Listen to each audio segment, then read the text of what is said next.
Бүгінгі видеоблогымызда мынадай әдемі итальяндық бризоль әзірлейміз. Видеоны аяғына дейін көріңіз сұраймын.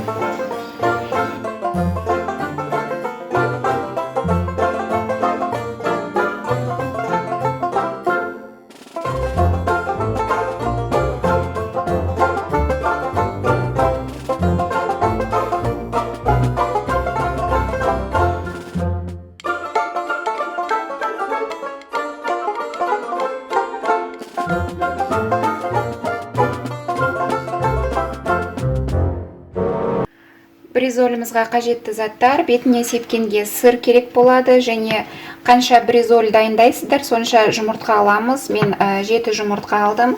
Мұнда 400 граммдай сиыр етінен тартылған фаршымыз, және сүт қажет болады, тұз, майонезіміз және қара бұрыш керек болады. Ең алдымен фаршымызды араластырып дайындап аламыз. Фаршымызға тұз себеміз.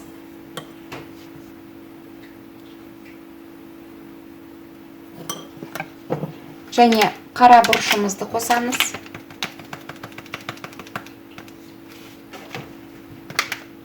Кішкене сүт қосып жібереміз, өйткені фаршымыздың арасы сондай сулы, нәзік болып шығу үшін жақсылап араластырып дайындап аламыз.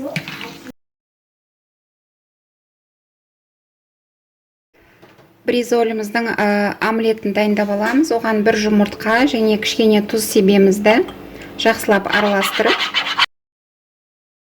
қызып тұрған табамызға кішкене май жағып жібереміз. Одан кейін дайындап алған жұмыртқамызды құйып,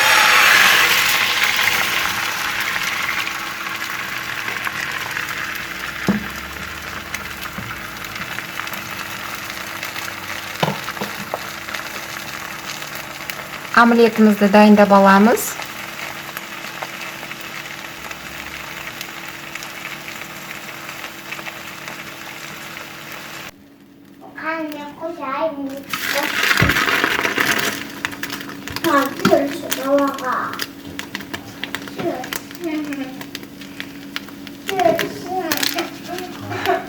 Осылайша бризоліміздің әр омлетін пісіріп аламыз, бір жұмыртқамен. Біз омлеттерімізді дайындап алдық, яғни өте тез дайындалады. 1 жұмыртқа, кішкене тұз қосасыздар. Енді біз бризолімізді орап шығамыз.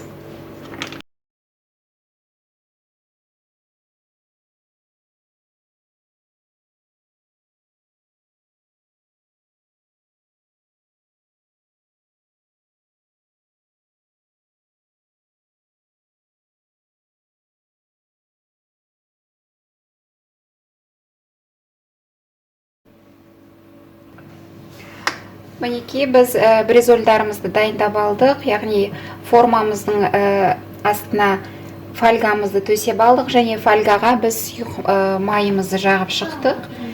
Енді бризольдарымыздың үстіне кішкене майонез жағып шығамыз.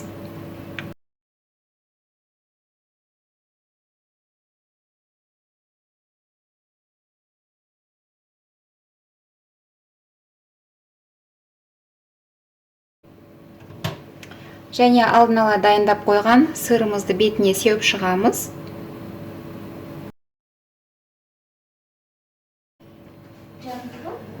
Алдын ала 190 градуста қызған пешімізге 30 минутқа пісіріп аламыз. Бризоліміз дайын болды, яғни 30 минутта пісті.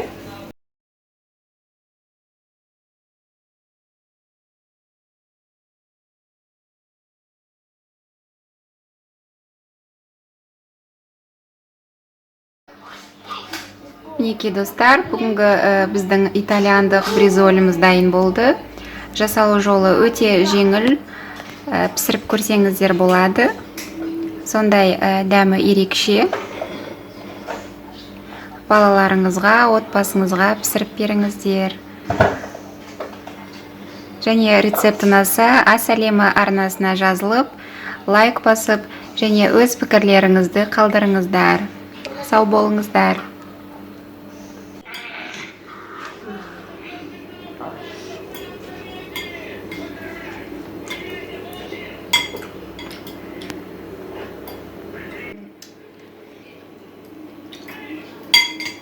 Бризоль ұнады ма, балалар? Ja.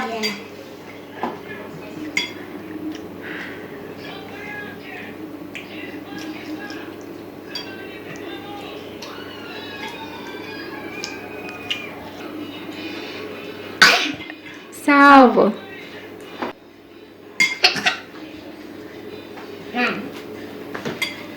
Vai baju kanalға жазу. Лайк басып каналымызға жазылыңыздар. Сау болыңыздар. Қата. Блин. Вкусно, Муке делает. Дәмді ма? Ja. Ja. Ұнады ма тамақ? Типа вкусно будет. Сәйін. Же ғой, тамағын же. Помидоры не смотрят, да? Так, мы.